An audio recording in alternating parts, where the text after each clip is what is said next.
My name's Samuel, Lenny Samuel. You can call me Len. I'm a private eye. A private eye is a private detective. A detective who will work for anyone who will pay him. I'm not a policeman. I work on my own as a private eye. My office is on the west side of Los Angeles, on the 4th floor of a high building. There are only 2 rooms in my office, the outer room and the inner room. The outer room is the waiting room. There are 4 chairs in the waiting room, although there are never 4 people waiting to see me. In fact, there is usually no one at all waiting to see me. In the inner room, there's a cheap wooden desk. There's a big wooden chair for me to sit on, and on the opposite side of the desk, there's a low metal chair for my visitors. The rest of the furniture in my office consists of a large, empty metal cupboard and a low bed in one corner. When there is a lot of work, I sometimes sleep in the office. The notice outside my door says, L. Samuel, Private Detective. That's me. I'm quite tall, nearly 2 meters, and I weigh 80 kilos. A lot of men say that I'm ugly, but women seem to find me attractive. I've got brown eyes, brown hair, and very nice teeth. I had a good nose, too, until someone broke it in a fight last year. Recently, I haven't been very busy. In fact, I've had very little to do. However, I did have some work last month. It all started late one afternoon when I was sitting in my office. I had just finished cutting my nails and I was about to clean them. Suddenly, I heard someone walk into the outer room. I always leave the door of the outer room open in case anyone wants to come in and see me. When I heard the footsteps in the outer room, I wasn't very surprised. I thought that someone had made a mistake and come into the wrong office. It was probably someone looking for the doctor next door. But a moment later, there was a very quiet knock on the door of the inner room. "Come in," I shouted, and put away the scissors I had been cutting my nails with. The door opened, and in walked one of the most beautiful women I had ever seen. She was about 18 years old, with blue eyes and long blonde hair. She was wearing a smart green coat and had a big brown handbag over her shoulder. "Excuse me," said the girl. "I'm looking for Mr. Samuel." "I'm Samuel," I said with a quick smile. "Come in and sit down." The girl didn't smile back at me. "No, I won't sit down," she said. "Well, if you won't sit down, at least come in and close the door," I replied. The girl came in, walked over, and put her handbag on my desk. "Now," I said, "what can I do for you?" "I need help," said the girl slowly, "but I don't know if you will be able to help me. Are you a real private detective?" "Of course I am," I replied angrily. "Didn't you see the notice on the office door? It says L. Samuel, Private Detective. I'm Samuel. I'm a private eye." "All right, Mr. Samuel," the girl said coldly. "There's no need to get angry. I have a little job for you." "Right," I said quickly. "What do you want me to do?"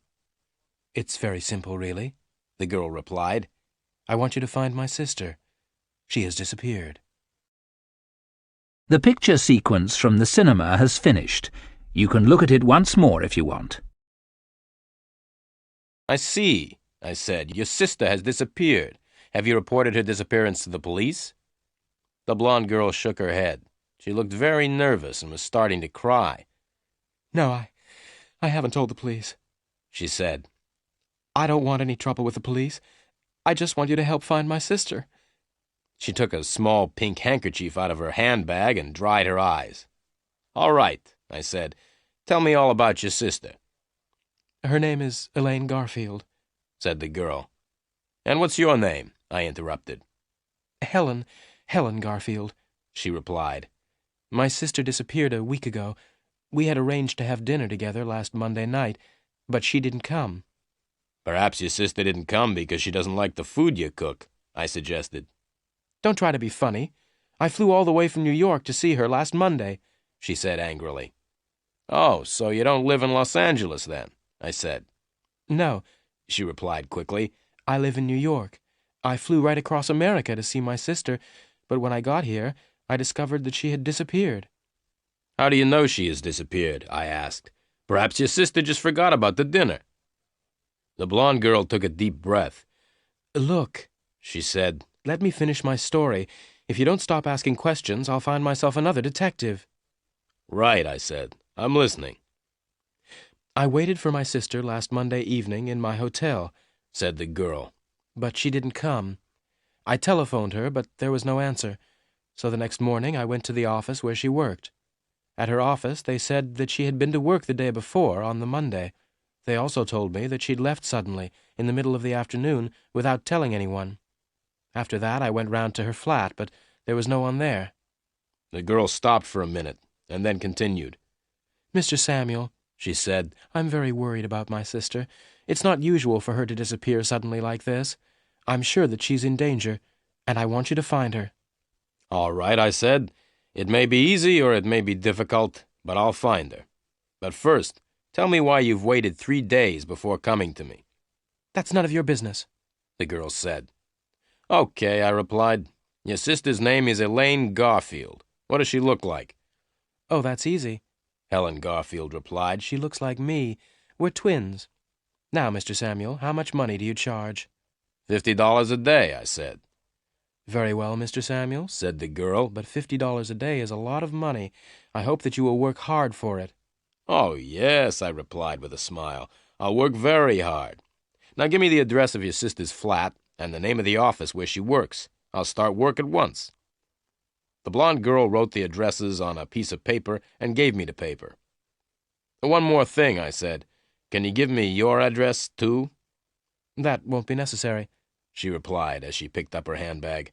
I'll come and see you again tomorrow afternoon at 5 o'clock. Goodbye, Mr. Samuel. Without waiting for an answer, the girl turned around and walked out of the office. As I watched her walk out of my office, I smiled to myself. This is better than cleaning my nails, I thought. Then I began my work. The picture sequence from the cinema has finished. You can look at it once more if you want. After the blonde girl had left my office, I looked at the 2 addresses which she had written on the piece of paper. The first was Elaine Garfield, apartment 716, Manson Building, Sunset Place. The second address was Meyer and Meyer, attorneys, Title Insurance Building. Putting the paper in my pocket, I got up and walked towards the door. Then I stopped and went back to my desk. I opened the top left-hand drawer and took out my gun, a .38 Smith & Wesson. Then I put the gun back in the drawer. I decided that it was safer to leave it behind. It's easy to get shot if you're carrying a gun. I ran down the stairs, all 4 floors, and out into the street. My old gray Chrysler was outside, so I jumped in and drove off fast, towards Sunset Place. The Manson Building was a tall, ugly block of apartments. I parked the Chrysler outside and walked towards the big glass front doors. "Hey, mister," a voice said. I continued walking. "Hey, mister," said the voice again. "You can't leave your car there." I stopped and turned around. A man in a gray uniform was standing by the Chrysler. "Hey, mister," the man repeated. "You can't park your car here." "Why not?" I asked. "Because only people who live in the Manson Building can park here," he replied. "So," I said, "how do you know that I don't live in the Manson Building?" "Because I'm the porter," the man replied. "I work in the entrance of the building and let people in and out of the door. I know everybody here." "Right," I said. "Then please let me in." The porter and I walked up to the big glass front doors, and he let me in. "Who do you want to see?" the porter asked. "Miss Elaine Garfield," I said. "She lives in apartment 716. "I'm sorry," the porter replied. "Miss Garfield is out." "When did she go out?" I asked, trying not to look interested. "Mind your own business," said the porter. "I'm not going to tell you, and I'm not going to let you go up to Miss Garfield's apartment when she's not there." "Why don't you go for a walk?" I said to the porter, and put $5 in his hand. I gave the porter the money to make him go away. The porter shook his head. "No," he said. I gave the porter $5 more. "Now go for a long walk," I said. The porter went out into the street, and I went up to apartment 716, Miss Elaine Garfield's apartment. The picture sequence from the cinema has finished. You can look at it once more if you want. I rang the bell beside the door of apartment 716 and waited. There was no answer. I rang again, but there was still no answer. Then I took a small, square piece of plastic out of my pocket. I looked around. I was alone. I pushed the piece of plastic into the space between the door and the door frame and moved the plastic up and down. In a minute, the door opened, and I went into the flat. I stood still and listened. There was silence. I switched on the light and looked around. It was a modern apartment. I was standing in the living room. Through an open door on my left, I could see the bedroom, which was very neat and tidy. I looked in the wardrobe. It was almost empty. That's funny, I thought. People who disappear don't usually take most of their clothes with them. They only take their clothes if they've been planning their disappearance for a long time. I walked back into the living room and searched it carefully, but I found nothing to explain Elaine Garfield's disappearance. Then I went into the kitchen. The kitchen was also very clean and tidy. There were no dirty plates or cups. There was no old milk in the refrigerator. Everything was in its place. Well, I thought, there's only the bathroom left to search now. The bathroom, too, was empty and clean. I walked quickly around the flat, making sure that I hadn't forgotten anything. I wiped everything I had touched with my handkerchief because I didn't want to leave any fingerprints. Then I switched off the lights and opened the door to leave. But I didn't leave. There were two men standing outside the door. One of them was short and had red hair and a nasty smile. The other was quite tall and was wearing a hat pulled down over his face. The one with the hat was holding a gun, and the gun was pointing at me. I tried to close the door, but the red-haired man put his foot out to stop the door closing. I let go of the door. The door opened, and both the men came in. The one with the hat was in front, and he was still carrying the gun. "Hold your hands up in the air," said the man with the gun. Then he turned to the red-haired man. "See if he's got a gun on him, Joe." Joe, the red-haired man, came over towards me. I waited. When Joe was between me and the man with the gun, I jumped. I jumped forward and caught Joe around the neck. I held him in front of me. The man with the gun couldn't shoot because he would hit his friend. "Right," I said to the man with the gun. "Get out of the way. I'm leaving now, and I'm taking your friend with me." Holding Joe in front of me, I walked slowly towards the man with the gun. Then something went wrong with my plan. The man with the gun started to laugh. He put the gun back in his pocket and stood laughing. "Why are you laughing?" I asked. "I'm laughing because you're so stupid," the man with the gun said, and walked up to me. "Stop," I said, "or else I'll—" "What will you do?" asked the man with the gun. "You can't do anything. I'm the one with the gun." As he said this, the man leant forward. He pulled Joe out of my hands and hit me in the face. I must say that I wasn't expecting to be hit in the face. It hurt. It hurt even more when he hit me again, and I fell on the floor. I lay still on the floor, hoping that the two men would go away. But they didn't go away. Instead, they picked me up and hit me hard on the head. Everything went black. I lay on the floor. I was unconscious. The picture sequence from the cinema has finished. You can look at it once more if you want. I woke up with a terrible pain in my head. I was lying on the floor outside the front door of Miss Elaine Garfield's apartment. I looked around. The man with the gun and his red-haired friend had left. I was alone, and I had a terrible headache. I got up slowly and felt my head gently to see if there was any blood. There wasn't any blood, but my head was still very painful. I decided to go back to the office and go to bed. There was no sign of the porter at the entrance to the Manson building. I walked out of the door and across to the old gray Chrysler. I drove slowly back to the office. The telephone was ringing when I arrived at the office. I went in quickly and answered it.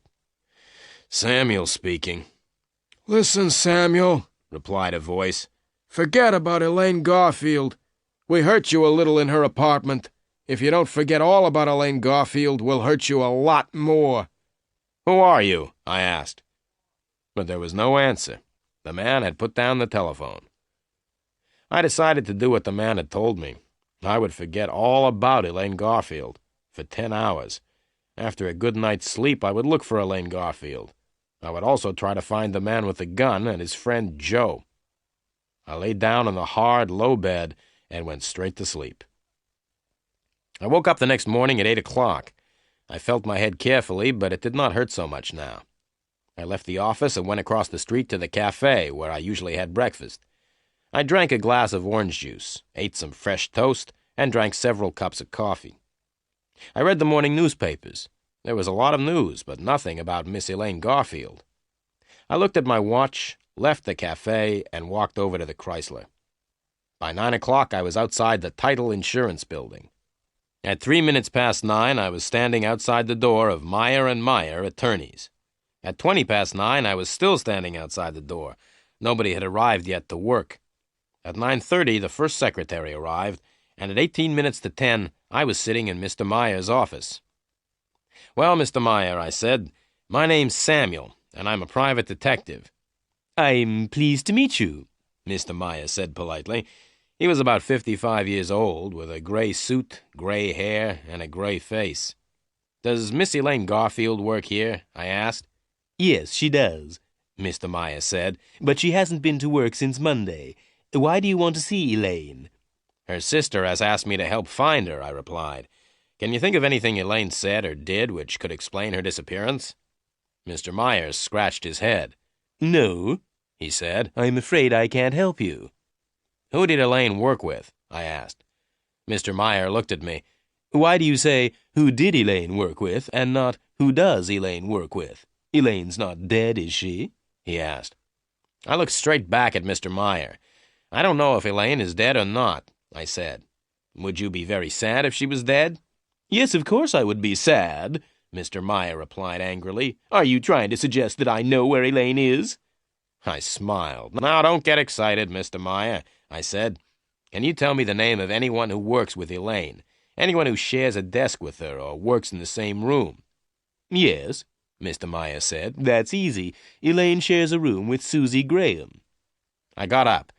"Thank you very much, Mr. Meyer," I said. "Where is Susie Graham's office, please?" "It's along the corridor," said Mr. Meyer. "The third door on the left." I thanked Mr. Meyer again and walked to the door. "Oh, Mr. Samuel," Mr. Meyer said, "I'm sorry that I got angry, but you understand that I don't want—" "Yes, I understand," I interrupted. "You don't want dirty private detectives in your nice, clean office." I walked out of Mr. Meyer's office and banged the door behind me. I walked slowly down the corridor and knocked on the third door on the left. "Come in," said a voice. So I went into the room. "Are you Susie Graham?" I asked. "Yes," said the girl sitting at the desk. "I'm Susie." I smiled at her. Susie was the kind of girl everyone smiled at. She was small and slim and had a pair of beautiful brown eyes. "What can I do to help you?" Susie asked. I smiled again. "I'd like to ask you some questions, Miss Graham." "Don't call me Miss Graham," the girl said. "You can call me Susie." "Well, Susie," I said, "I would like to ask you some questions about a friend of yours. Her name is Elaine Garfield." Susie stopped smiling. "Yes, all right," she said, "but I don't want to talk about Elaine here in the office." "Right," I replied. "I'll tell you what we'll do. We'll go out and find a cafe. I'll buy you a cup of coffee, and you can tell me about Elaine. All right?" Susie cheered up and looked much happier. "I'd like to have a cup of coffee," she said, "but Mr. Meyer might get angry if I leave the office." "Don't worry about Mr. Meyer," I said with a big smile. "Mr. Meyer and I are great friends." The picture sequence from the cinema has finished. You can look at it once more if you want. Susie put on her coat, and we left the office together. We found a little cafe just opposite the Title Insurance Building. In the cafe, I told Susie why I was asking questions about Elaine Garfield. "Elaine's twin sister, Helen, thinks that Elaine has disappeared, and she has asked me to find Elaine," I said. "Helen told me that she came to Meyer & Meyer last Tuesday. She was told that Elaine had left work suddenly last Monday afternoon. Is that right?" Susie nodded. "At least part of it's right," she said. "Elaine was at work last Monday, and she hurried off in the middle of the afternoon." Susie stopped for a minute, and then she continued. "But I don't remember seeing Elaine's sister Helen on Tuesday. In fact, I didn't even know that Elaine had a sister." "Elaine's sister lives in New York," I explained. Now, can you remember last Monday afternoon? Did Elaine give any reason for leaving suddenly? Oh, yes, Susie said. Elaine said that she wasn't feeling well and was going to lie down. Did Elaine receive any visitors or phone calls last Monday afternoon? I asked. No, I don't think so, said Susie. No, wait a minute, I think... Yes, Elaine did receive a phone call just before she left. I smiled. I don't suppose that by chance you might have heard any of the telephone conversation. Certainly not, Susie replied. I don't listen to other people's phone calls. Can you think of any reason why Elaine disappeared? I asked. No, Susie replied. Elaine was always very friendly with everyone, and she didn't seem to have any troubles. Did Elaine have any special friends? Any men or women she talked about a lot? I asked. No, not really, Susie replied. Elaine and I used to be quite friendly, and we went out dancing together a lot, but recently we haven't been out together at all. I understand, I said, though I really didn't understand anything at all. Can you remember the last time you went out together? Can you remember the place you went to? Oh, that's easy, Susie said quickly. We went to the Las Cabanas Club. We always went there. It was about a month ago. We had an argument there, and we haven't gone out together since. What was the argument about? I asked. It was after midnight, Susie explained, and I wanted to go home, but Elaine said she wanted to stay a bit longer. She said that she had met a wonderful man and didn't want to leave. I said I was going home, and I left Elaine in the club. After that evening, one thing led to another. What do you mean? I asked.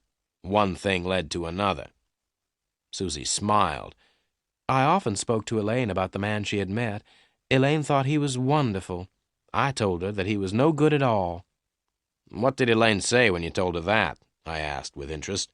She became very angry, replied Susie. We haven't been out dancing together since then. I paid for the coffee. You've been very helpful, Susie, I said, and I've only got one more question. Can you remember the name of the man Elaine Garfield met at Las Cabanas? Benny Greep, Susie said. That's his name, Benny Greep. Thank you very much indeed, Susie, I said with a smile. You've been a great help. Not at all, Susie said, and looked at me with her beautiful big brown eyes.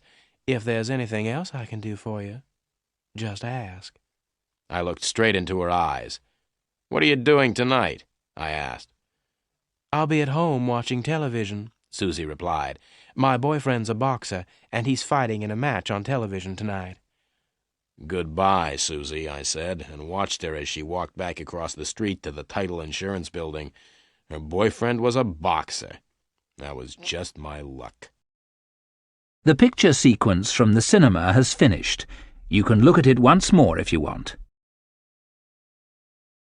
I looked at my watch. It was nearly 11 o'clock.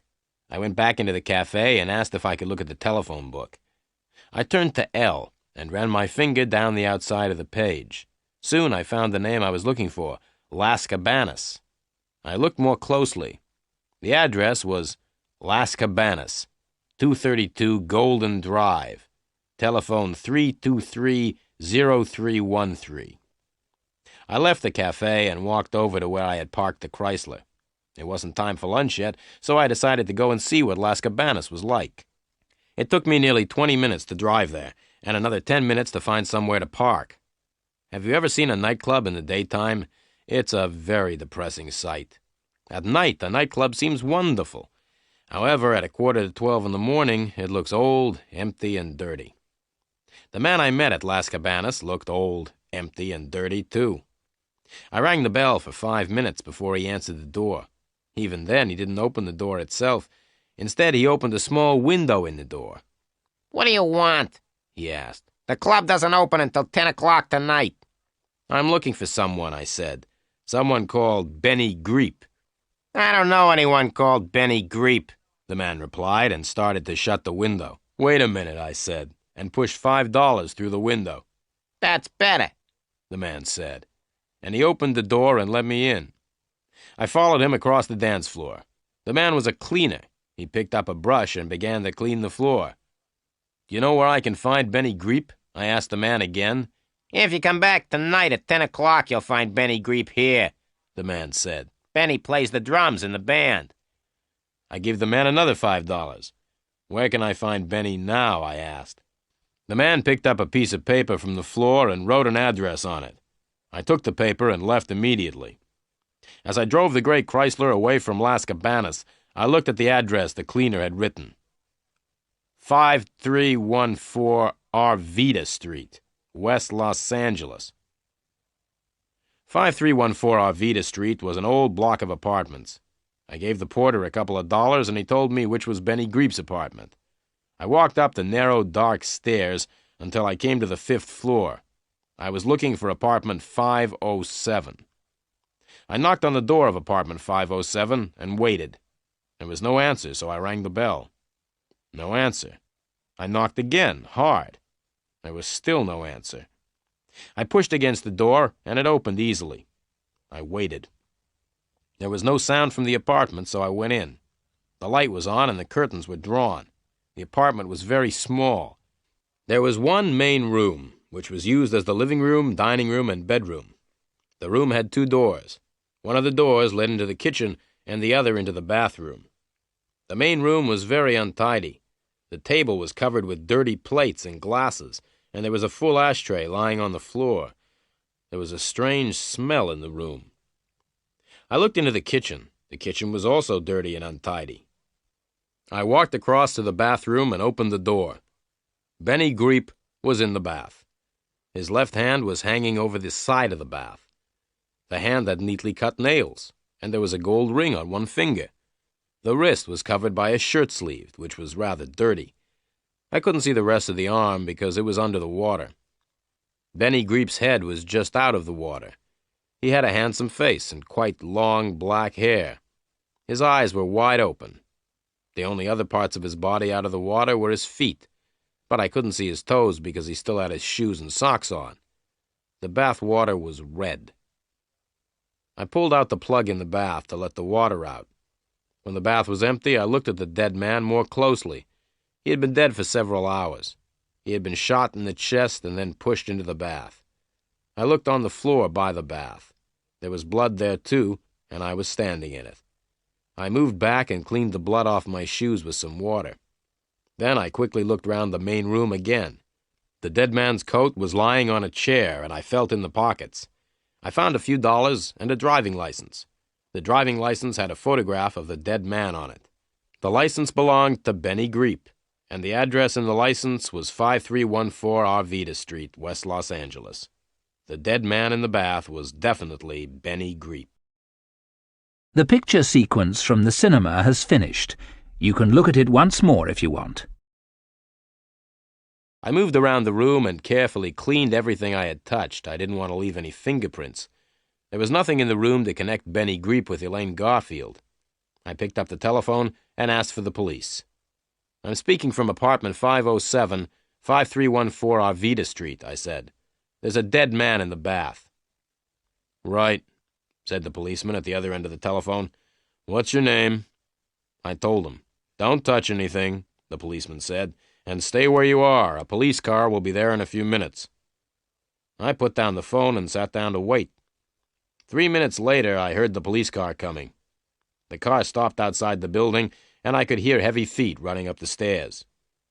2 policemen walked into the apartment. They were both wearing ordinary clothes and looked hot and tired. One was about 25 years old, the other about 40. The older policeman came up to me and showed me his police papers. "Where's the body?" he asked. I pointed to the bathroom. Both policemen went into the bathroom to have a look. The younger one came back first, shaking his head. All right, said the younger policeman. "Why did you do it?" "Do what?" I asked in surprise. "Why did you kill your friend in the bath?"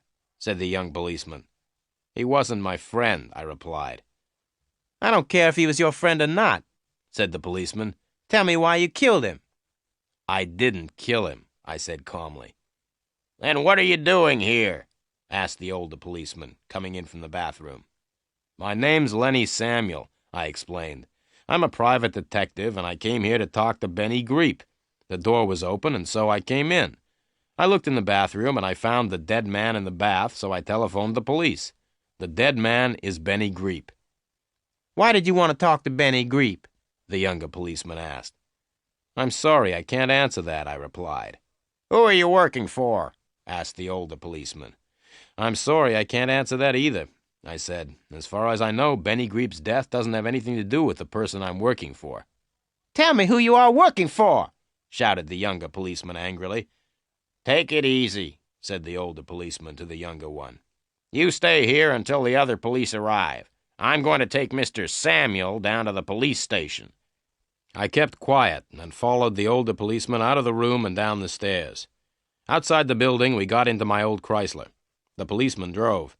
We were soon at the police station, where the policeman locked me in a small room.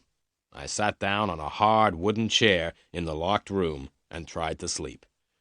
It was no use getting angry or upset at being arrested for murder. That is something you have to get used to if you are a private detective. It happens all the time. But I could not sleep. I was thinking about all the things which had happened since I had met Helen Garfield the day before. I couldn't sleep because several things were worrying me, but I couldn't remember what those things were. The picture sequence from the cinema has finished. You can look at it once more if you want. While I was in the police station, I remembered one of the things which was worrying me. How had Joe and his tall friend known that I was in Elaine Garfield's apartment? The porter at the Manson building must have told the two men. I decided that I would go and talk to the porter when I left the police station. I sat back in the chair and looked at my watch. The time was nearly 4 o'clock. Then I remembered that Helen Garfield was coming to my office at 5 o'clock. I would not be there to meet her. But there was something else that was worrying me. It wasn't anything important. It was quite a small thing, but I couldn't remember what it was. Suddenly the door opened and a policeman came in. "Stand up," shouted the policeman. "Follow me." I stood up and followed the policeman out of the room and along a corridor. The policeman stopped, knocked on a door, and opened it. "Are you ready to see the private detective?" asked the policeman as he put his head around the door. Without waiting for an answer, the policeman opened the door wide and pushed me into the room. The policeman came into the room and closed the door behind him. In the room, there was a man sitting behind a desk. He was completely bald. He had no hair at all. He was about 55 years old, and his name was Sergeant Murphy. Sergeant Murphy had spent all his life in the police, and he didn't like private detectives. Sergeant Murphy sat looking at me. He looked at me for about 5 minutes without saying anything. I was standing in front of his desk, looking straight back at him. The silence didn't worry me. In fact, I quite liked it. The silence was much nicer than questions about what I'd been doing in Benny Greep's apartment. "What were you doing in Benny Greep's apartment?" asked Sergeant Murphy suddenly. "I wanted to talk to him," I replied. "Why did you kill Benny Greep?" shouted Sergeant Murphy suddenly. "I didn't kill him," I replied, and I told Sergeant Murphy the same story that I had told the policeman in Benny Greep's apartment. "I don't believe a word of what you've told me," said the sergeant. "Who are you working for?" "I'm sorry," I replied. "I can't tell you who I'm working for. As far as I know, Benny Greep's death has nothing to do with me or with the person I'm working for." I stopped and looked at the sergeant. I knew that what I had just said wasn't true. In fact, I thought Benny Greep's death was connected with Elaine Garfield's disappearance, but I couldn't tell the police. Helen Garfield had said that she didn't want the police to know about her sister's disappearance. Sergeant Murphy looked me straight in the eyes. "I hate all private detectives," he said slowly. "And you are the private detective that I hate the most. I don't think you're telling me the truth. I think you're hiding things from me. I think you know more about Benny Greep's death than you say you do. And you are going to tell me all you know. Now!" "I've already told you all I know," I replied quietly. Sergeant Murphy's face went red. The red color went up until it covered all of his bald head. "Don't try to play games with me!" he shouted. "Now get out!" "Can I go home now?" I asked. "No," said Sergeant Murphy. The sergeant told the policeman at the door to take me back to the small room and lock me up again. I went with the policeman and didn't argue. I don't like arguing with policemen. When I was alone in the room again, I sat down. I tried to remember the other thing that had been worrying me earlier. Someone had said something important, but I could not remember what it was. The picture sequence from the cinema has finished. You can look at it once more if you want. I looked at my watch. It was 5:30. I was still at the police station. I'd seen Sergeant Murphy once more during the afternoon. It hadn't been a pleasant meeting. I hadn't told the sergeant who I was working for, and I hadn't told him why I'd wanted to talk to Benny Greep. 5:30. I wondered if Helen Garfield was waiting for me at my office. Suddenly, the door of the room opened, and Sergeant Murphy came in. "Get out," he said. "I've decided to let you go. Now go before I change my mind." I went before Sergeant Murphy changed his mind. As I got my car out of the police garage, I wondered why Sergeant Murphy had let me go. As I drove away from the police station, I noticed a small yellow car behind me. A minute later, I looked in the mirror again. The small yellow car was still behind me. I drove a little faster, and then suddenly turned right up a narrow street. At the end of the narrow street, I turned left, and then left again. Soon I was back on the main road. I looked in the mirror. The yellow car was still right behind me. So that was why Sergeant Murphy had let me go. The sergeant had ordered some policemen to follow me. They were going to watch what I did and who I met. I drove straight back to the office. As I parked the car outside, I noticed the yellow car had stopped across the road. I ran up the stairs and into my office. The door to the outer room was open, as usual, but the room was empty. Helen Garfield wasn't there. But there was a letter on the table, on top of the magazines. I picked the letter up and read it. "Dear Mr. Samuel, I came here at 5 o'clock and waited, but you didn't come. I must see you urgently. Meet me at Las Cabanas at 11:30 tonight. Helen Garfield." I put the letter in my pocket and looked at my watch. It was just after 6 o'clock. I had 5.5 hours before the meeting with Helen Garfield. There was plenty of time to go to the Manson building and talk to the porter. I got into the Chrysler and drove off towards the Manson building. The small yellow car was still following me. As I drove, I thought about Helen Garfield's letter. Why does she want to meet me at Las Cabanas, I asked myself. In fact, how does she know about Las Cabanas at all? She says that she lives in New York. I would have to ask Miss Helen Garfield a few questions the next time I saw her. But the most important thing now was to get away from the yellow car, which was still following me. I was going to the building where Elaine Garfield lived, and I didn't want the police to know. There were 2 men in the yellow car. I turned right, and the yellow car followed. I stopped, and the yellow car stopped. I turned the Chrysler around, and the yellow car turned around. I tried to drive faster than the yellow car, but the Chrysler was too old and too slow. I slowed down and waited until I was near the next traffic lights. Then, just as the lights were changing from green to red, I drove across them. The yellow car was too late. The lights were now red. But that didn't stop the car. It drove straight past the red light. Then, as I looked angrily in my mirror, something happened which made me laugh. A policeman on a motorbike drove after the yellow car. The policeman made the driver stop because he had driven past the red light. I drove away as fast as possible. In my mirror, I could see the driver inside the car arguing with the policeman on the motorbike. It was the funniest sight I had seen for a long time. I drove on towards the Manson building, happy to have escaped. I may even have sung a little because I was feeling so good. The picture sequence from the cinema has finished. You can look at it once more if you want. As I was driving happily towards the Manson building, I had a surprise. I looked in the mirror. The yellow car was coming up fast behind me. I drove as fast as I could, but the yellow car got closer and closer. Just then, a dog ran across the road in front of the Chrysler. I braked hard, and the tires screamed as the Chrysler stopped suddenly to avoid the dog. Then there was the scream of more tires as the driver of the yellow car tried to stop. There was a loud crash and a bang as the small yellow car ran right into the back of my big old gray Chrysler. The 2 men in the yellow car weren't hurt, but their car was badly damaged at the front. Oil and water were running out onto the road. The old Chrysler was not damaged at all. I got out and walked back to the yellow car. "You ought to be more careful," I said to the driver. "You were driving very dangerously. It's lucky for you that my car isn't badly damaged." But, the driver began to say, but I did not wait to listen. I ran back to the Chrysler, jumped in, and drove on. The last I saw of the yellow car was the two men pushing it to the side of the road. I was soon at the Manson building, and I went into the hall to look for the porter. I couldn't see him anywhere. Then I noticed the door with a sign on it saying Porter. I knocked quietly, but there was no answer. I opened the door slowly and looked into the room. The porter was sitting at his desk, asleep.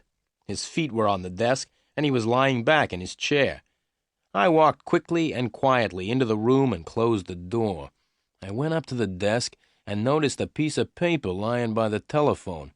There was a telephone number written on the paper. 323-0313. Las Cabanas, I said to myself. That's the telephone number of the nightclub. Without waking the porter, I left the room. I had found out what I wanted to know. The two men who had hit me on the head had probably come from Las Cabanas. The porter must have telephoned them when I went up to Elaine Garfield's flat.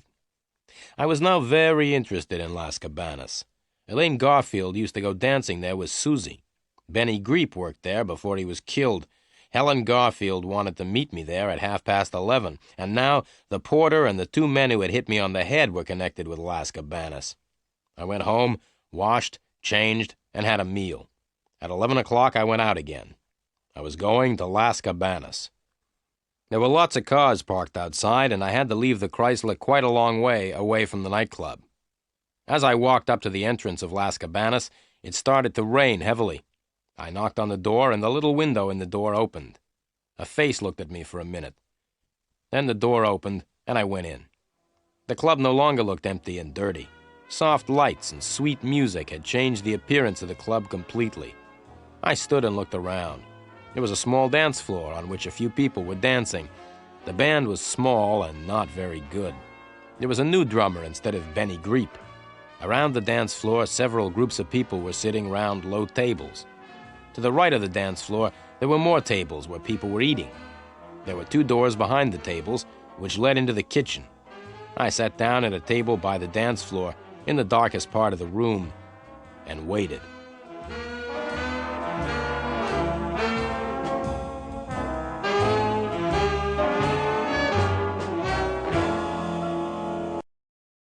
The picture sequence from the cinema has finished.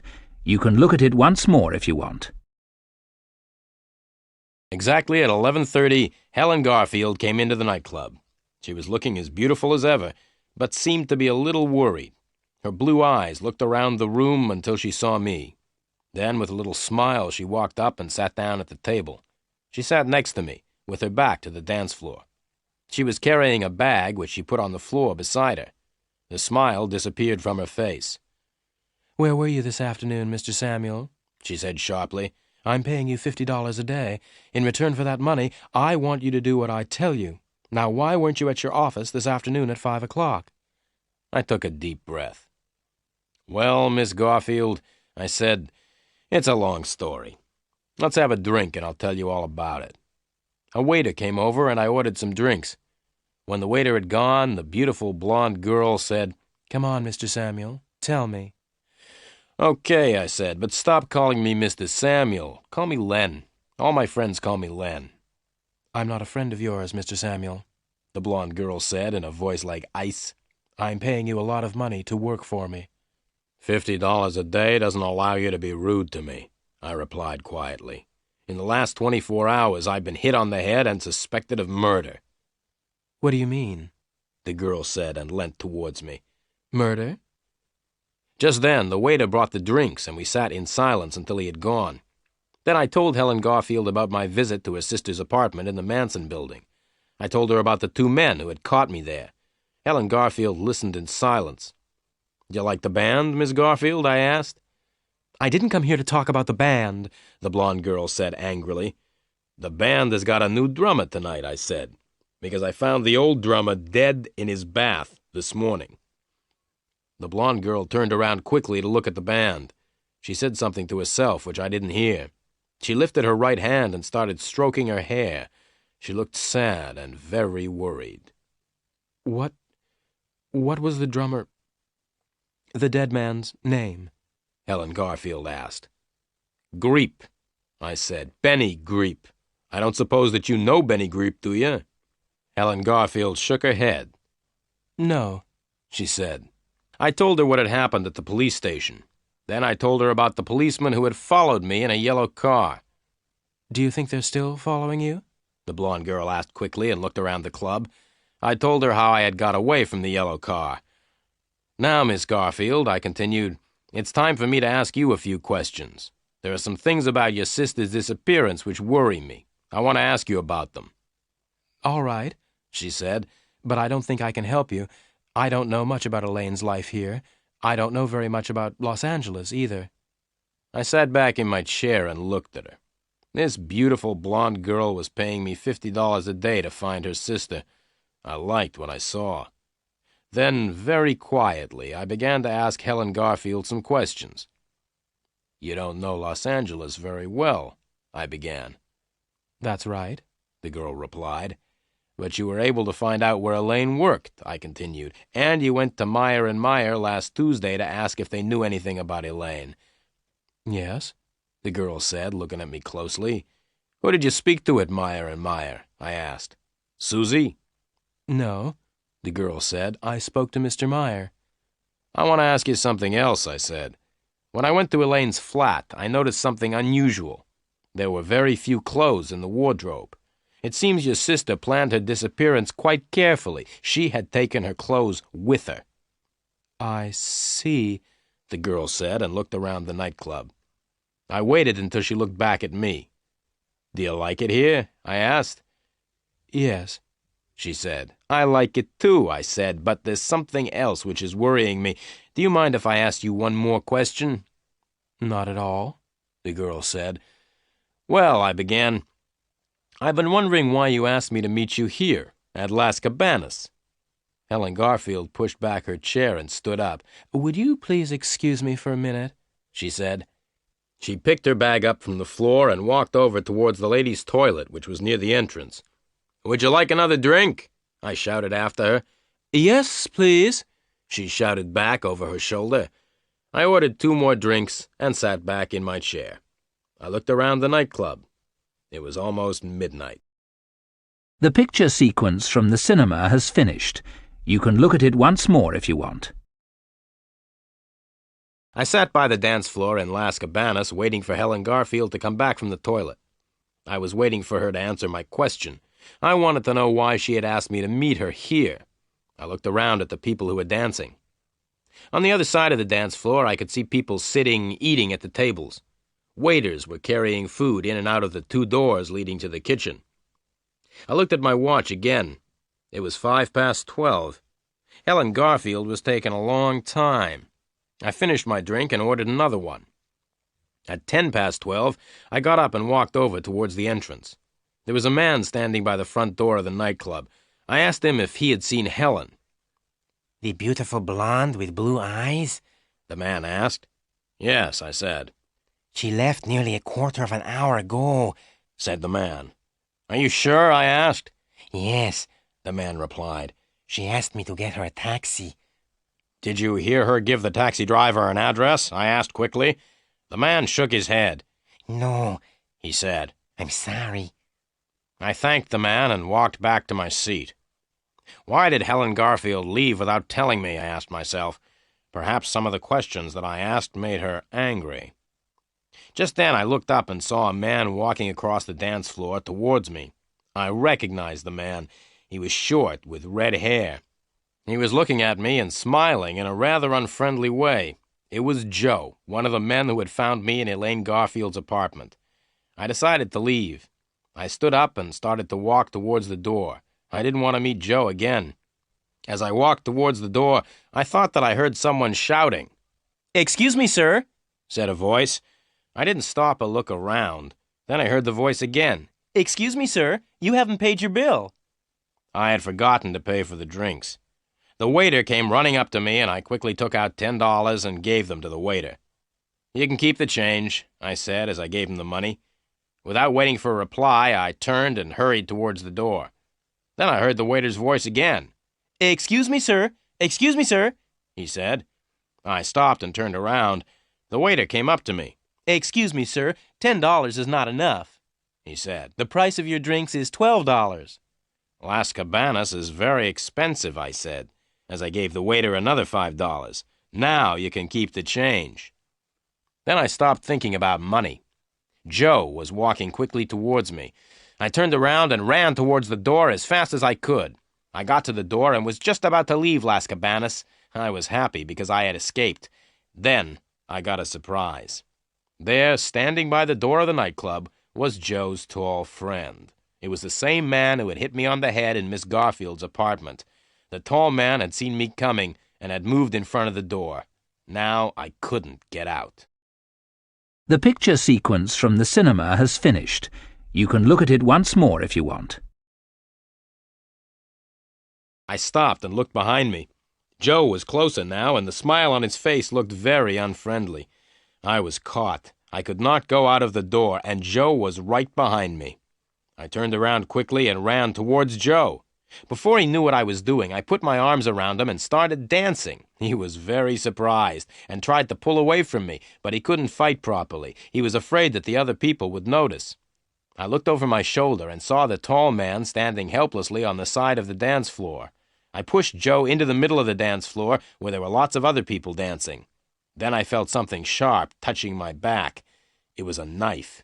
"Stop trying to be funny, Samuel," said Joe angrily. "Stop dancing and go over to the door, or else I'll push this knife into you." We were right in the middle of the dance floor and a long way from the tall man. Joe was holding a knife against my back. Some of the other people around us had stopped dancing. They were staring in surprise at the sight of two men dancing together. I lifted my foot and kicked Joe's leg as hard as I could. He gave a cry of pain and fell to the floor. I looked around to see where I could run to. Joe's tall friend was coming through the dancers towards me. I turned around and ran off the dance floor. I looked back over my shoulder and saw that both Joe and his friend were following me. I ran between the tables where people were eating. The floor was slippery and I fell over. As I fell, I knocked over a table, and the plates of food and glasses fell on top of me. I got up quickly and ran out through one of the doors into the kitchen. Then I stopped and counted to 5. As Joe and his tall friend were coming towards the door, I pushed the door closed as hard as I could. There was a loud bang as the men ran into the door. I smiled and turned round, but I did not smile for very long. 3 cooks were coming towards me with big kitchen knives in their hands. I looked at the cooks and at the knives they were holding. I thought about running towards them and trying to fight them. I decided that it would be a stupid idea to try and fight 3 big men with knives. To my left, there was a very big saucepan full of boiling soup on the stove. I picked it up and threw it at the cooks. There were loud cries of pain as the hot soup hit the 3 men. Just then, the door opened behind me. Joe and his tall friend stood in the doorway, and the tall man was holding a gun. There was a loud bang as the gun went off. The bang was followed by a scream of pain from one of the cooks because the tall man had shot him in the foot by mistake. I quickly picked up a large pile of dirty plates and threw them at Joe. He saw the plates coming and he tried to move away. As he moved, he slipped on the floor and fell onto a pile of broken plates. Without waiting, I ran to a door at the back of the kitchen. The door was locked, and I banged against the door with my shoulder. The lock broke easily, and I pushed the door open. As I ran out into the dark street, I could still hear the shouts and cries coming from the club. I came to the Chrysler and bent over to open the door. Just then there was a noise behind me. I turned around and saw a man with his arm raised. Then I felt a terrible pain in my head. Everything went black. I fell to the ground, unconscious. The picture sequence from the cinema has finished. You can look at it once more if you want. "Feeling better now?" asked a voice. I opened my eyes and looked around me. I didn't know where I was. I was lying on something hard, and there was a bright light on my eyes. "Where am I?" I asked. Then I realized where I was. I recognized the gray walls, the hard furniture, and the bright electric lights. I was in the police station again. "Feeling better now?" the voice repeated. I looked at the policeman who was talking to me. "Yes," I said, very slowly, "but my head feels as if it is breaking in half." "You're lucky to be alive," said the policeman. "A police car found you lying in the middle of the road on Golden Drive. You would have been hit by passing cars and probably killed if the police car hadn't found you." I thought for a moment. I wasn't sure how much the police knew. I didn't want to tell the police anything they did not already know. Yes, I was lucky, I said. By the way, what was a police car doing on Golden Drive? Oh, said the policeman, there was a big fight at a nightclub called Las Cabanas. We had a telephone call to say that there was a madman in the club. The madman was breaking up all the furniture. A police car was sent to the nightclub, but the madman escaped before the police arrived. The police car was returning when it found you lying in the middle of the road. You were very lucky. The car nearly ran right over you. I smiled. I don't feel very lucky, I replied. In fact, I feel terrible. Never mind, said the policeman. Can you walk? I stood up and walked a few steps. My head hurt, but otherwise I felt all right. Yes, I said. I can walk. Good, the policeman said. Let's walk along the corridor, then, and have a talk with a friend of yours. We went along the corridor. The policeman stopped at a door and knocked. There was a shout from inside the room, and the policeman opened the door. I walked into the room, and the policeman followed. He shut the door and stood in front of it. There was only one desk in the room, and behind the desk was a man. He was bald. It was my old friend, Sergeant Murphy. "Hello, Sergeant Murphy," I said, trying to smile. "How are you feeling tonight?" Sergeant Murphy didn't smile back at me. "Are you trying to be funny?" he asked. "It isn't night, it's morning. You've been unconscious all night." "Oh," I said. "Now," said Sergeant Murphy, "let's begin. I want you to tell me why you were lying unconscious in the middle of Golden Drive at 12:30 last night. You were a danger to the traffic." "I thought that the traffic was a danger to me," I replied. But the sergeant didn't even smile. "I'm waiting for you to tell me what happened," said the sergeant. "Nothing much happened," I began. "I spent part of the evening at Las Cabanas and left just before midnight. I walked back to my car. Just as I was about to get into the car, someone hit me over the head. That's the last I remember. This policeman, and I pointed to the one standing by the door, told me that I had been found in the middle of the road. Someone must have put me there." Sergeant Murphy smiled. "Yes," he said. "Someone who wanted to kill you put you in the middle of the road. Someone was hoping that a car would hit you and kill you." I smiled back at the sergeant. "Can you think of anyone who would want to kill you?" the sergeant asked me. "Oh, yes," I replied. "Hundreds of people would like to kill me, including a few policemen." The picture sequence from the cinema has finished. You can look at it once more if you want. "Did you leave Las Cabanas before midnight?" asked Sergeant Murphy. "That's right," I replied. "I left the nightclub just before 12. "So you weren't at Las Cabanas when the big fight started just after 12? asked the sergeant. "Big fight?" I said, trying to sound surprised.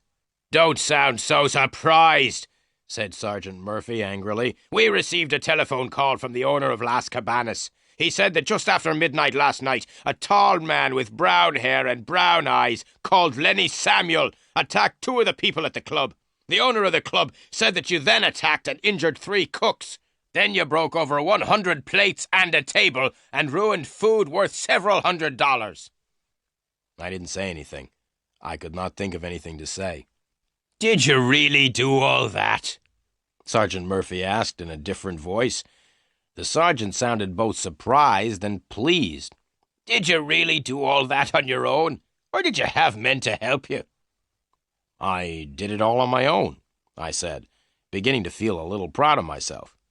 "You know that you could go to prison for 6 months for what you did last night?" the sergeant asked. He was laughing as he said it. I wasn't laughing. I couldn't see anything funny about 6 months in prison. "Look," Sergeant Murphy said, "I'm not stupid." I agreed with the sergeant that he was not stupid. "I'm not stupid," Sergeant Murphy repeated, "and I know why you were at Las Cabanas last night. Benny Greep used to work there, and you went to find out about his death." I agreed with the sergeant again. It seemed the best thing to do. "Now," Sergeant Murphy said slowly, "I'm interested in Las Cabanas. The club is owned by people who are criminals, but we can't prove that they have broken the law. I'm also interested in Benny Greep's murder. Now, what I suggest is this. Tell me all you know about Las Cabanas and Benny Greep, and I will let you go. If you tell me all you know, you won't go to prison for the fight at the nightclub. But I want the truth, not the lies you told me yesterday." I took a deep breath and started to tell the sergeant what I knew.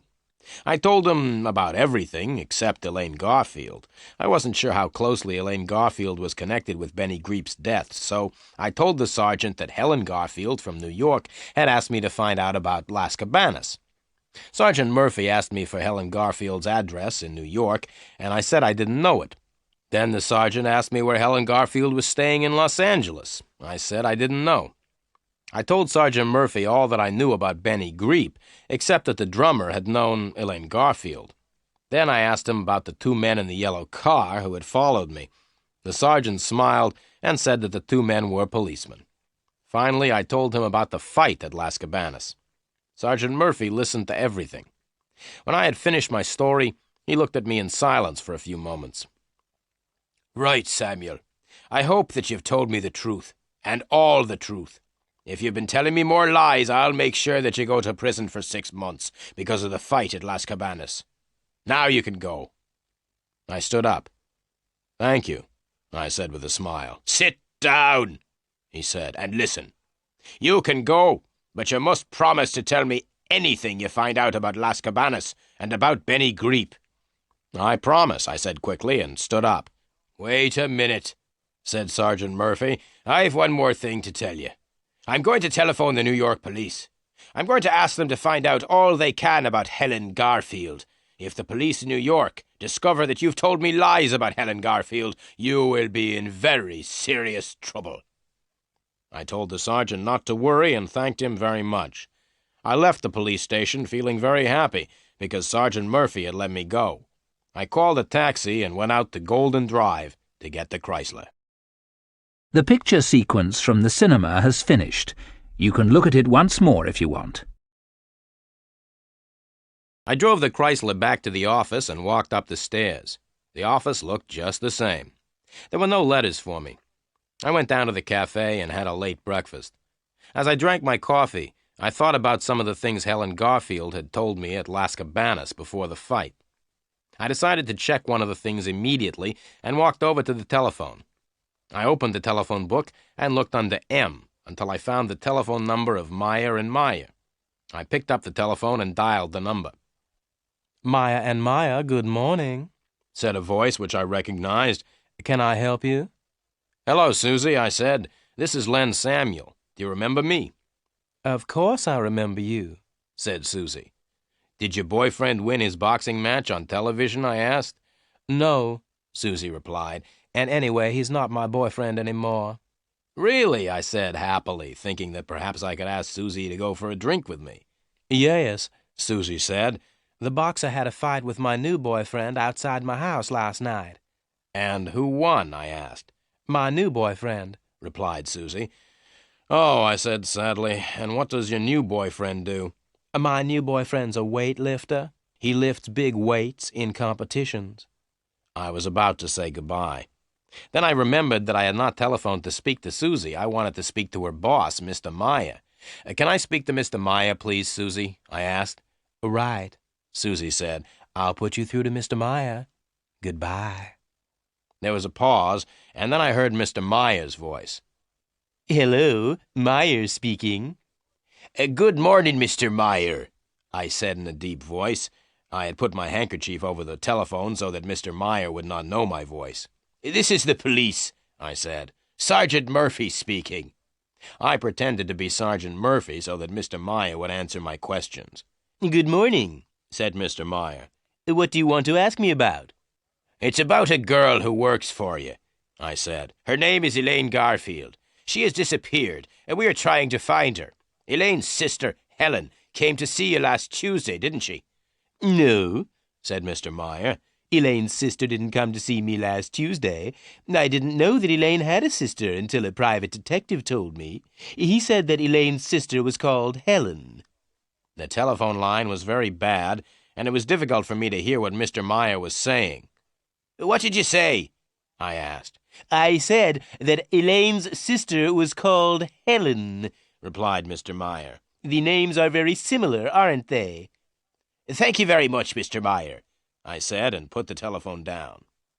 Mr. Meyer was right. The names Helen and Elaine were very similar. Elaine Garfield had disappeared, and so far I was the only person who had met Helen Garfield. I left the cafe and walked back up to my office. As I climbed the stairs, I could hear my telephone ringing. I didn't hurry. I walked slowly along the corridor into my office and answered the telephone. "Is that Samuel?" the voice said. I recognized the voice at once. It was Joe. "Yes," I said, "this is Len Samuel." "Listen, Samuel," Joe said. "We want Elaine Garfield, and we think you know where she is. We are coming to your office to see you. Wait for us. Don't go out." "But I started, but it was too late. Joe had put the telephone down. I sat down at my desk sadly. Now what's going to happen, I thought. Joe and his friend will come to see me. They'll ask me if I know where Elaine Garfield is, but I don't know where she is. I wonder if they will believe me when I tell them. The telephone rang again. I picked it up. "Hello," I said. "Hello, Samuel," said a familiar voice. "Hello, Sergeant Murphy," I replied, trying to sound pleased. "We've just telephoned New York," the sergeant said angrily, "and the New York police were very helpful. The New York police told us that there is no such person as Helen Garfield. Helen Garfield does not exist. There is no one living in New York called Helen Garfield. You were lying when you told me that you were working for Helen Garfield." "But," I started. "Now listen," the sergeant interrupted. "I am sending a police car round to your office. I want to see you. Wait for the police car. Don't go out." The sergeant put down the telephone, and I sat back in my chair. I was worried. What would happen now? Joe was coming to see me, and so was a policeman. I tried to think of what I would say to them both. I hoped that the policeman and Joe would not arrive at the same time. The picture sequence from the cinema has finished. You can look at it once more if you want. The telephone rang again. I was afraid to answer it. The telephone continued ringing. Finally, I did answer it. "Hello," I said. "Is that Mr. Samuel?" asked a voice. It was Helen Garfield. "Yes, Miss Garfield," I replied. "This is Len Samuel speaking." "I must see you," said Helen Garfield. "Well, I would like to talk to you too, Miss Garfield," I said slowly. "I think there are a lot of things you and I must talk about." "Right," the girl said. "Meet me at the Seventh Man Cafe in 5 minutes. Do you know where the cafe is? It's about half a mile from your office." "I know the Seventh Man," I replied, "but I can't meet you in 5 minutes because I'm expecting visitors." "You must come at once, Mr. Samuel," she said. "But," I began. It was too late. Helen Garfield had put her telephone down. I got up from the chair and walked to the door. I decided to go and meet Helen Garfield. Both Joe and Sergeant Murphy had told me not to go out, but I decided I would rather talk to Helen Garfield than to the policeman or to Joe. If Joe and the policeman came when I was out, they could talk to each other. I left the building and drove the Chrysler down the road. I was very lucky because I was able to park right outside the Seventh Man. I walked into the cafe. Helen Garfield was sitting at a table in the corner. I walked over and sat down beside her. I asked the waiter for a cup of coffee. I drank the coffee without saying anything. Then I put the cup down and looked at the beautiful blonde girl sitting beside me. "Miss Garfield," I said, "you are a very beautiful girl, but I think you are a liar. I think that everything you've said to me has been lies. I don't think you've ever told me the truth." The blonde girl's face slowly became red. She looked straight at me. "Mr. Samuel," she said, "I'm paying you a lot of money to work for me. I asked you to find my sister. I didn't ask you to call me a liar." "Well, Miss Garfield, I think I have found Elaine Garfield. Would you like me to tell you where she is?" "Yes," the blonde girl said. "Where is Elaine?" "She's here in this cafe," I said. "Elaine Garfield is sitting next to me. You are Elaine Garfield. Helen Garfield doesn't exist. You pretended to be Helen Garfield, but there really never was any such person. The police in New York say that Helen Garfield doesn't exist," I went on. Helen Garfield and Elaine Garfield are the same person. You are Elaine Garfield, and you pretended to be Helen." The blonde girl stood up angrily. "How much money do you want, Mr. Samuel? You are no longer working for me," she shouted. "Sit down," I said quietly. The blonde girl did not sit down, so I pulled her down beside me. "Now listen, Miss Garfield," I said firmly. "You are going to tell me all about yourself and why you came to see me. I want to know all about Benny Greep and Las Cabanas. I want to know why you disappeared." "I won't tell you anything," she said. "Oh, yes, you will tell me everything," I replied. "You'll tell me everything, or else I'll take you straight to the police. You see, the police are looking for me at this moment. The police think that I may have killed Benny Greep," I continued. "The police know that I had a fight at Las Cabanas last night. A red-haired man and his tall friend are also chasing me. They are the two men who started the fight at Las Cabanas. They will try to kill me if I don't tell them where you are. So you see, Miss Garfield, I think you had better tell me everything. I'm the only person who can help you." The blonde girl sat in silence for a minute. Then she began to cry. "All right," she said. "I'll tell you everything. I am Elaine Garfield." The picture sequence from the cinema has finished. You can look at I looked at the blonde girl. "So, you agree that you're really Elaine Garfield and not Helen," I said quietly. "Now tell me about Benny Greep." The girl took a deep breath. "Susie Graham and I used to go out dancing together a lot," said Elaine. "We often went to Las Cabanas. One night when we were there, I met a wonderful man called Benny. Benny was the drummer in the band. I liked him very much and went to the nightclub very often to see Benny. We became very good friends." The girl stopped again and took out her handkerchief. "Go on," I said quietly. "I used to go to Las Cabanas to see Benny nearly every night. But it was difficult for us to talk to each other," the girl continued. "Why was it difficult for you and Benny to talk to each other?" I asked. "Because Benny was the drummer in the band, of course," Elaine Garfield replied. "We couldn't talk to each other very much, because he was playing with the band most of the evening." "I understand," I said, and ordered 2 more coffees. "So I spent a lot of time in Las Cabanas watching Benny play the drums," the girl said. "and I also watched everything else which happened in the nightclub." "What did you see?" I asked. "I didn't notice anything unusual at first," the girl replied, "but after a few nights I noticed that the same people always came to the club at the same time." "Which people?" I asked. "There was a red-haired man, a tall man who never took off his hat, and 1 or 2 others," said Elaine Garfield. "Yes," I said, "I think I have met 2 of them. They were the men who hit me on the head in the Manson building." "Anyway," the girl continued, "one night I asked Benny why these men came to the club every night.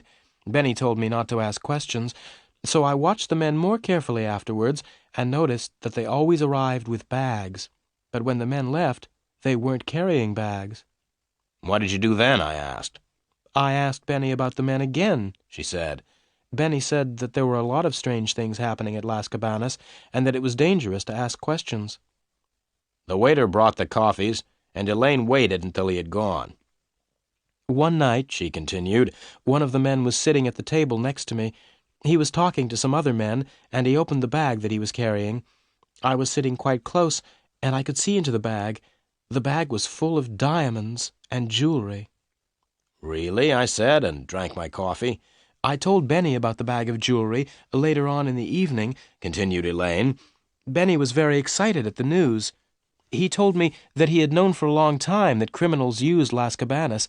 They used the club as a place to buy and sell stolen things.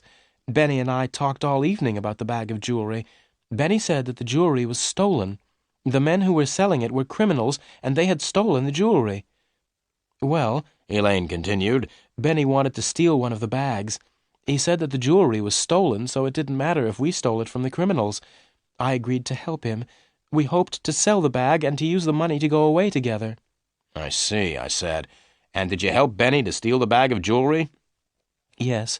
We waited for nearly a week," Elaine replied. "Then, last Sunday, I had a chance to steal the bag.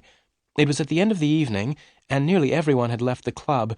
I had found out where they hid the bag, and I was able to take it and give it to Benny. Benny had big bags in which he carried his drums. It was easy for him to hide the bag of jewelry in the drum bag. We left the club together with the bag of jewelry. We decided to hide the jewelry in my apartment and then sell it later. The next day was Monday, Elaine continued, and I went to work.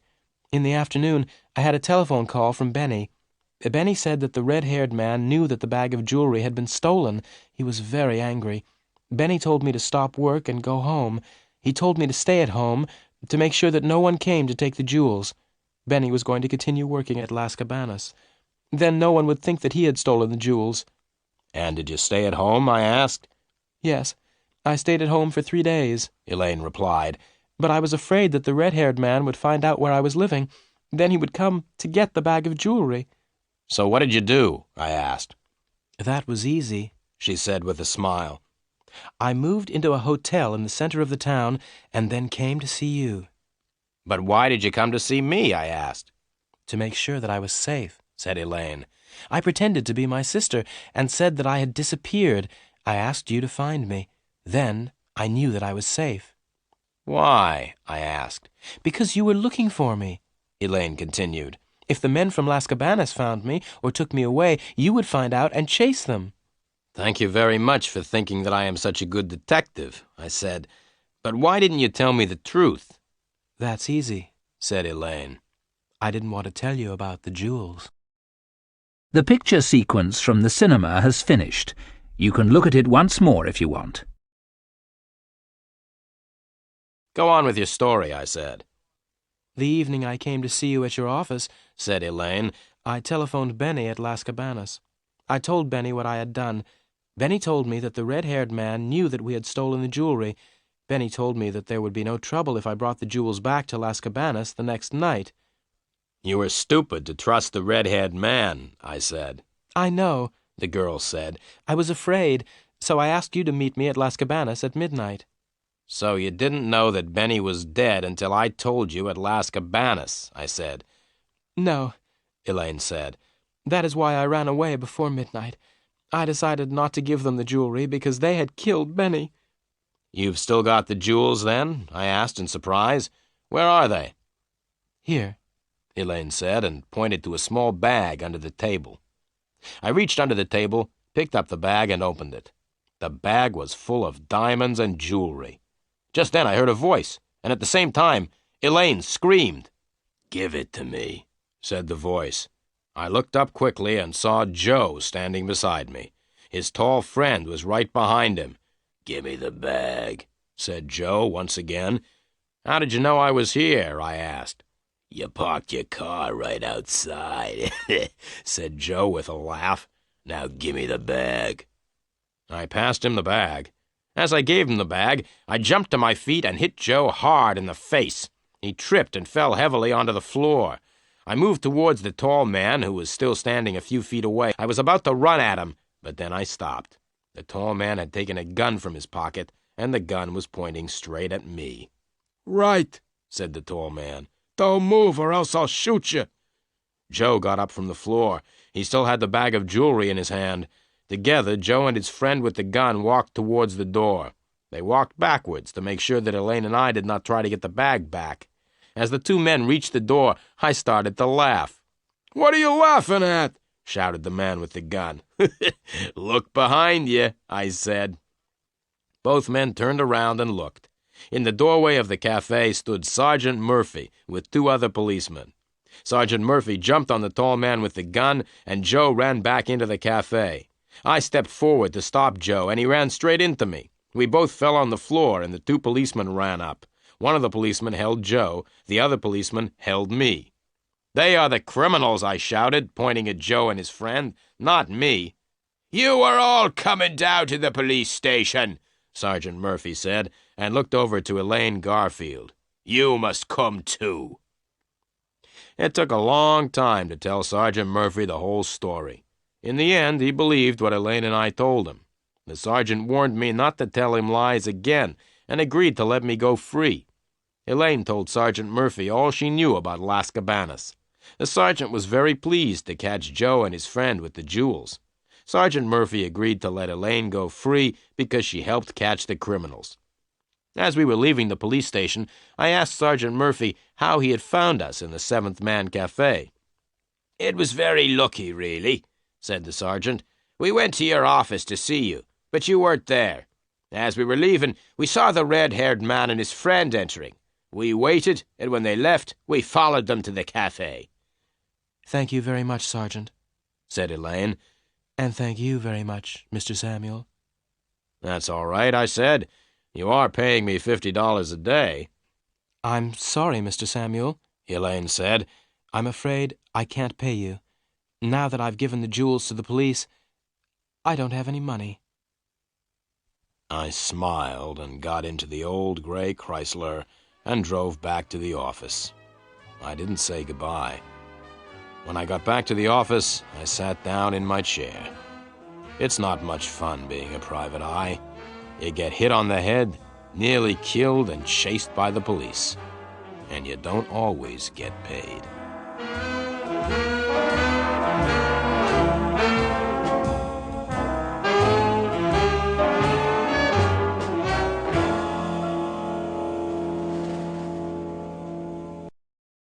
The picture sequence from the cinema has finished. You can look at it once more if you want.